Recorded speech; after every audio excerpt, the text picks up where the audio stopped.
you to count if you didn't count yet. Today is the 31st day, I believe, so I'm reminded to count later tonight. This past week's parsha was Parshas Emor.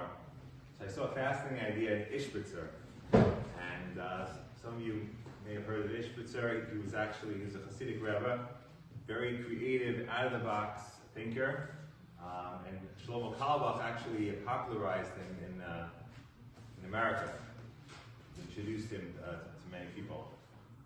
So I saw the Ishbitzer first on the beginning of the parsha, where it talks about how Hashem says to Moshe, it says Vayomer Emor, Vayomer Hashem al Moshe Emor, and the commentators point out that Emor is a gentle form of speech, and that Hashem tells Moshe to tell the Kohanim that they're not allowed to become contaminated to a dead body. So that's the straightforward interpretation. So the Ishbitzer puts a creative twist to it. So he says that Kohanim, we could say, refers to all Jews. Kohanim were servants of Hashem. So all Jews were all servants of Hashem. And it's all people who believe in Hashem, believe that Hashem runs the world, believe in Hashgacha Pratis, believe that Hashem has our best intentions in mind.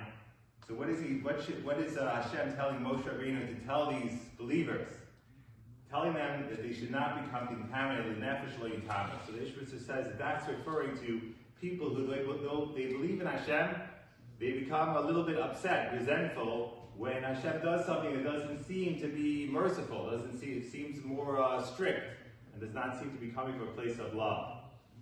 So the Ishbitzer says that actually when a person feels resentment to Hashem, it's a sign of their belief in Hashem. Because if a person didn't believe in God, they would think that life is random, and that it wouldn't bother them, and wouldn't be upset.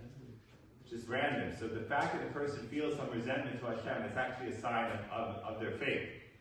So the Ishbitzer says that Hashem was telling Moshe to speak to Jewish people and to encourage them, to let them know that they shouldn't be feeling these resentments when things do not go their way.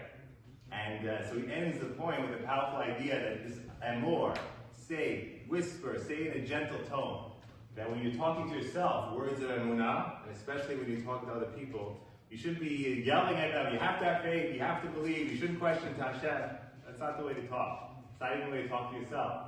You should talk to yourself and to other people when you're speaking about faith, but emunah, it should be done gently. It should be done with compassion and with love.